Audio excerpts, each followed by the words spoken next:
మన వాళ్ళు మన గురించి తప్ప అందరి గురించి ఆలోచిస్తారు. ఆ హరిప్రసాద్ వచ్చి ఇష్టం వచ్చినట్టు మాట్లాడుతూ ఉంటే మా బావ మీద మీ ఆవేశం ఏంటని అడిగే వాళ్ళు లేరు, కానీ వాళ్ళ గురించి మాత్రం అందరూ మాట్లాడేవాళ్ళే.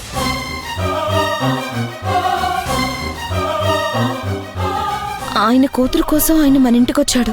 భూమి కనిపించకపోవడంతో అలా మాట్లాడాడు.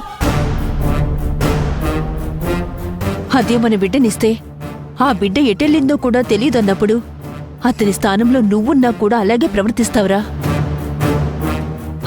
అతని ఇలా చేయడం చూడటానికి తప్పుగా కనిపించొచ్చు, అందులో తండ్రి ప్రేమని చూడాలి కానీ తప్పుగా అర్థం చేసుకోకూడదురా. నాల్లుడేదో ఇంట్లో నుంచి పంపించేసినట్టు మాట్లాడతారేంటి? తప్పు చేసింది నిజం రాఘవకి తెలిసిపోయింది కాబట్టి గదిలోకెళ్ళి మాధవ్కి లేనిపోని మాటలు ఏం చెప్పిందో అన్న మాటను కూడా కాదని దాని కొంగు పట్టుకుని పోయేలాగా చేసింది.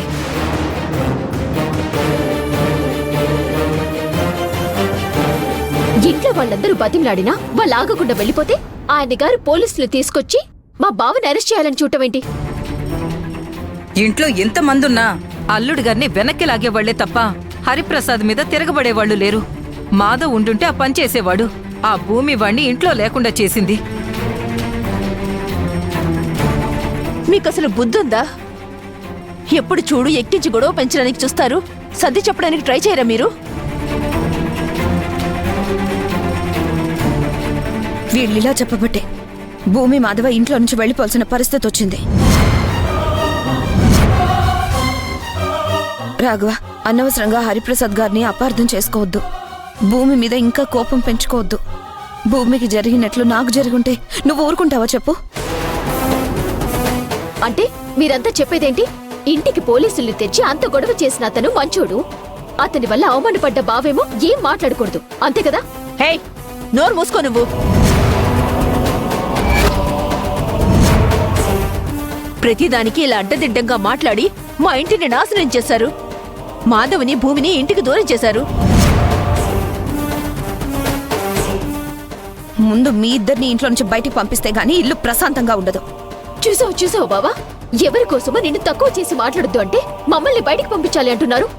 అక్క, నీకే కాదు అందరికీ చెప్తున్నాను, నన్ను ఏమన్నా ఏం చేసినా నీకు వాళ్లే కరెక్ట్ అనుకుంటే నా గౌరవం గురించి పట్టించుకున్నప్పుడు మీరు చెప్పేది వినాల్సిన అవసరం నాకు లేదు.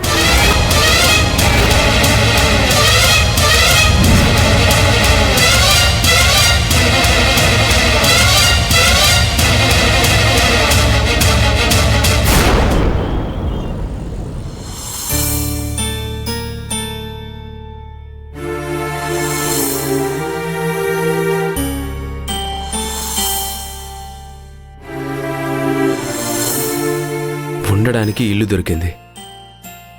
పాపం పెద్దవాళ్ళు మన బాధను అర్థం చేసుకుని అడ్వాన్స్ ఇవ్వకుండా ఇల్లు అద్దెకిచ్చారు. 2 రోజుల్లో కట్టాలి, అది కూడా మనం గుర్తుపెట్టుకోవాలి. 2 రోజులు, 48 గంటలు. ఈ లోపు దేవుడు ఏదో ఒక దారి చూపించకపోతాడా? అన్ని దారులు మూసేసి ఈ దారి చూపించిన దేవుడు ఎటు తీసుకెళ్తాడో, ఎదగడానికి ఏ దారి చూపిస్తాడో. కష్టాన్ని ఇచ్చిన దేవుడే ఆ కష్టం మెట్లెక్కించి తీసుకువెళ్ళి ఎక్కడో గొప్ప స్థానంలో నిలబెడతాడు. నీకా నమ్మకం ఉందా? నేను ఆ దేవుణ్ణి నమ్మి కాదు, నిన్ను నమ్మి నీతో వచ్చాను.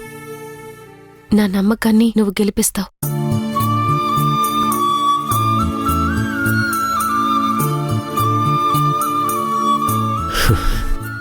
తిరిగి తిరిగి బాగా అలసిపోయావు. చూడెంత నీరసంగా ఉన్నావు.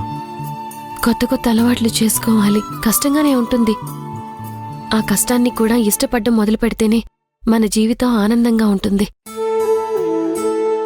నువ్వు తోడుగా ఉన్నావన్న ధైర్యమే నన్ను ముందుకు నడిపిస్తుంది. ధైర్యం అని నువ్వంటున్నావు, భారమని నేను అనుకుంటున్నాను. భార్య అంటే బాధ్యతే కానీ భారం ఎప్పుడూ కాదు. ఉండడానికి నీడ దొరికింది, బతకడానికి పని దొరకాలి. తిరిగావు కదా, కానీ ఎక్కడ పని దొరకలేదుగా. దొరికే వరకు ప్రయత్నించాలి. నాకు తెలిసిన పని అదొక్కటేగా. అన్నీ బాగుంటే మనం ఇలాగే 4 రోజులు ప్రశాంతంగా కలిసి ఉండేవాళ్ళం. ఇంట్లో ఉన్నా ఉదయాన్నే వెళ్ళిపోయేవాడివి. ఎప్పుడొస్తావా అని ఎదురు చూడ్డంతోనే పగలంతా గడిచిపోయేది. రాత్రి ఇంటికొచ్చాక అయినా ఆనందంగా ఉన్నావా అంటే మన కోసం ఏదో ఒక సమస్య ఎదురు చూస్తూ ఉండేది, మనల్ని దూరంగానే ఉంచేది. ఇప్పుడు ఇద్దరమే ఉన్నా ఇప్పుడు అంతకంటే పెద్ద సమస్యలే ఉన్నాయి. నువ్వు వాటి గురించి ఏమీ ఆలోచించకు. ఏదో ఒక పని దొరుకుతుంది, మనం ఆనందంగా ఉంటాం. జీవితం గడిచిపోవడం వేరు, కొత్త జీవితం మొదలు పెట్టడం వేరు.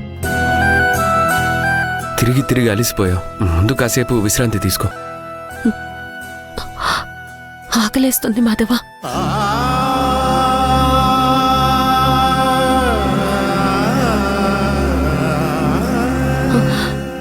సారీ మాధవ్, ఆకలి కదా దాచుకోలేకపోయాను. కొంచెం ఓర్చుకుంటావా? ఏదో ఒకటి చేసి తినడానికి ఏమైనా తీసుకొస్తాను.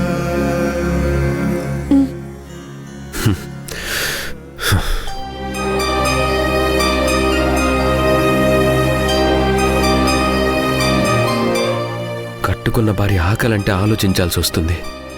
ఇంతకంటే చేతగానితనం ఏముంటుంది? ఇంట్లో నుంచి బయటికి తీసుకొచ్చి తప్పు చేశానా? నీ మనసుకి కష్టం అనిపించింది, తప్పో ఒప్పో వచ్చేసాం. ఇక దాని గురించి ఆలోచించడం వేస్ట్. నా నిర్ణయం వల్ల నువ్వు బాధపడుతున్నావు కదా భూమి. ఇవన్నీ బతుకు పాఠాలు మాధవ్, చదువుకోవాలి. నాకు ఆకలంటే నీ కళ్ళు తడిచాయి. ఈ బాధ కసిగా మారాలి, ఆ కసి పెరగాలి. మన ఆకలి తీర్చుకునే స్థాయికి కాదు, 100 మంది ఆకలి తీర్చే స్థాయికి ఎదగాలి. 100 మంది ఆకలి తరువాత ముందు నీ ఆకలి తీర్చాలి కదా. నాకేనా? నీకు ఆకలిగా లేదా?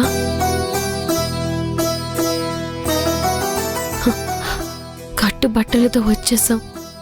మన దగ్గర మనల్ని ఒకటి చేసిన ఈ తాళి తప్ప ఏమీ లేదు. తీసుకువెళ్ళి తాకట్టు పెట్టి వీలైతే అమ్మేసే. ప్రస్తుతానికి మన అవసరాలకి అడ్వాన్సులు కట్టడానికి డబ్బులు వస్తాయి.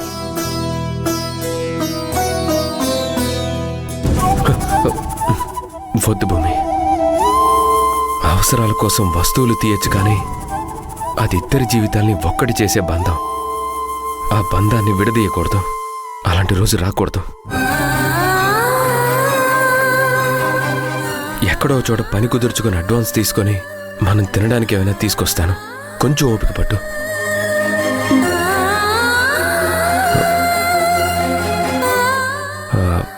కొత్త చోటు ఒక్కదాని ఉండగలవా?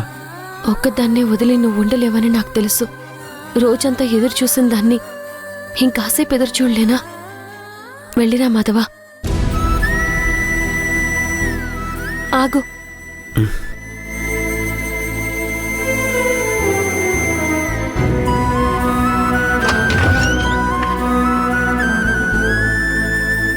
పని కోసం వెళ్తున్నావు కదా, ఆల్ ది బెస్ట్. థ్యాంక్స్.